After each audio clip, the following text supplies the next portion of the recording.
After Libya's revolution topples Gaddafi, the country splinters into rival militias fighting over the ruins, with weapons looted from abandoned government armories flooding the black market. Amid this chaos, contractor Jack Silva arrives in Benghazi to join a small security team protecting a secret CIA base known as the Annex. Jack reunites with his old friend Tyrone "Roan" Woods, a former Navy SEAL turned contractor.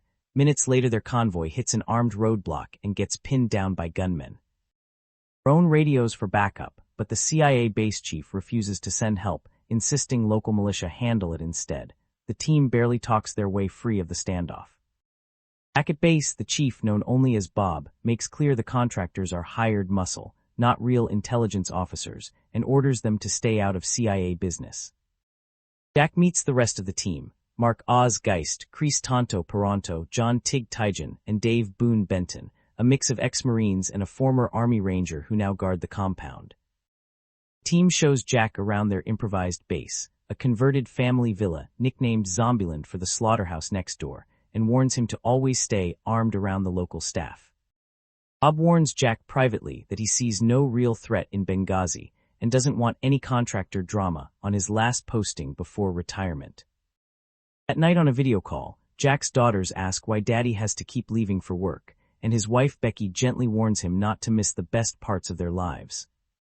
Jack meets his rest of the day, the team, and gets briefed on his first real op, posing as the husband of a CIA case officer meeting a Libyan oil executive. During the meet, Jack notices they've picked up surveillance. The team breaks off and a car chase erupts through Benghazi's streets to shake the tail. CIA contractor Glenn Doherty arrives from Tripoli to help prep security, since Ambassador Chris Stevens is coming to stay at Benghazi's lightly defended diplomatic compound for the 9/11 anniversary. Jack and Roan tour the diplomatic compound with its small State Department security detail. They're stunned by how thin the defenses are for so high-profile a guest. The team bluntly warns the diplomatic security agents that 5 guys with rifles and a soft perimeter won't hold if any real armed force ever attacks. On a separate Overwatch mission tracking stolen surface-to-air missiles, the team spots a black market arms stockpile through a drone feed, a reminder of how much heavy weaponry is loose across the city. Ambassador Chris Stevens arrives and gives an idealistic speech about building a democratic Libya through personal relationships, brushing off growing warnings about security. The State Department cable warns that a Western facility in the region could be attacked within the week. Jack reads it and is told to destroy the copy immediately. Security logs pile up noting suspicious men photographing the compound and probing its back gate, but the warnings go largely unanswered by higher-ups. Jack calls home for a family update. His daughter blurts out over the phone that his wife Becky is pregnant again, catching him completely off guard. News broadcasts report growing protests in Cairo over an anti-Islamic film, a sign of unrest spreading across the region that no one in Benghazi takes too seriously yet. At night, while the team relaxes at the Annex, gunfire and explosions erupt at the diplomatic compound. Dozens of armed attackers are pouring through the front gate. State Department security agents rush Ambassador Stevens and IT officer Sean Smith into the compound's fortified safe haven as the mob storms in. Radio calls flood in reporting 20 to 40 attackers, armed with AKs and RPGs, completely overrunning the compound's perimeter within minutes. At the Annex, Roan and the team beg Chief Bob to let them respond immediately, but Bob hesitates, citing rules about jurisdiction and waiting for local militia to take point. Bob insists the contractors are the last resort, not first responders, and orders them to stand down and wait, infuriating the team as the situation grows more desperate. Desperate for a translator, Tonto drags the base's mild-mannered interpreter Amal into gearing up for combat despite his protests that he's not trained for it. Meanwhile at the compound, attackers pour diesel fuel around the safe haven and set it ablaze, trying to smoke the ambassador and Sean Smith out of hiding. Chris Stevens and Sean Smith struggle to breathe through the thickening smoke inside the safe room as security agent Scott Wickland searches desperately for a way out. After nearly 20 unbearable minutes, Chief Bob finally authorizes the team to move, realizing the Annex itself will be the next target if the compound falls. The armed team speeds toward the compound through the dark city, coordinating uneasily with local February 17th militia fighters they don't fully trust.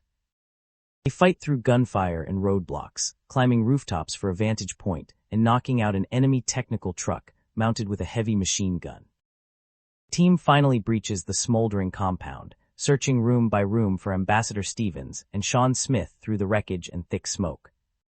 Inside the burned safe haven, they find no survivable trace of anyone. Jack and the others fear the worst but keep searching every building on the property.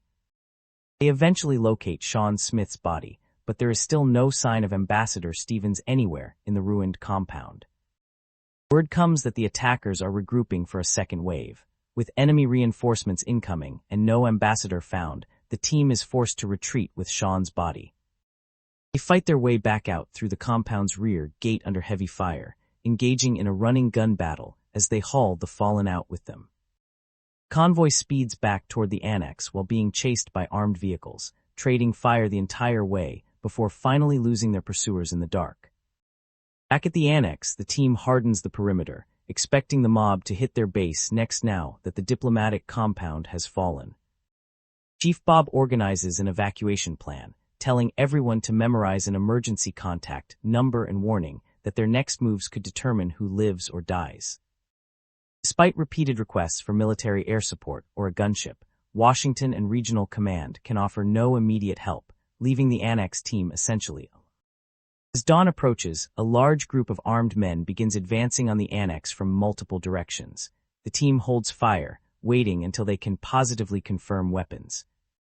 The attackers finally open fire, and the annex erupts into a fierce firefight. The contractors methodically repel the assault using night vision and disciplined positioning.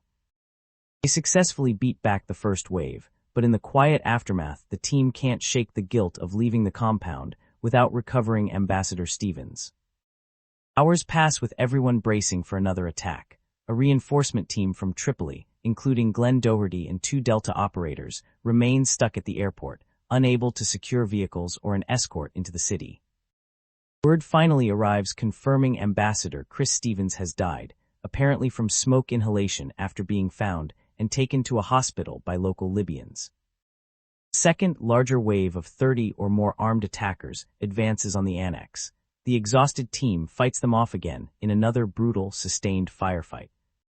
During a lull, Jack and Roan talk quietly on the rooftop about their families, their fears of dying far from home, and Roan's plans to finally retire once his newborn son is here. After hours stranded at the airport, the Tripoli reinforcement team finally secures vehicles and races toward the annex to reinforce the exhausted defenders. Glenn Doherty and the reinforcements arrive at the annex, and for a brief moment, the exhausted team allows themselves to relax, thinking the worst might finally be over. Without warning, enemy mortar rounds start slamming into the rooftop where the team is positioned, catching everyone completely off guard. The mortar barrage kills Tyrone, Roan, Woods, and Glenn Doherty instantly, while Dave Boone, Benton, and Mark Oz Geist are both critically wounded. Jack and the surviving team scramble under fire to pull the wounded to safety and begin desperate first aid, applying tourniquets while still fighting off the ongoing attack. A massive force of 40 to 50 vehicles is spotted approaching the annex, and for a moment the exhausted, grieving team believes they're about to be completely overrun. To everyone's relief, the approaching convoy turns out to be friendly Libyan Shield militia fighters, arriving to help evacuate the Americans rather than finish them off. As evacuation begins, Chief Bob initially refuses to leave, insisting on staying behind to gather intelligence until the team forcibly puts him in a vehicle. Before boarding out, Jack thanks their loyal interpreter Amal, apologizing that any of this ever happened to his country, and says goodbye. Surviving Americans finally board a flight out of Benghazi as a grateful Libyan commander tells them he's proud to know Americans like them. On the flight home, the surviving team quietly reflects on the bond forged during the 13-hour siege, joking darkly about medals while grieving what they lost. Jack finally calls Becky to tell her he's coming home for good this time. Before she can celebrate, he has to break the devastating news that Roan isn't coming home at all.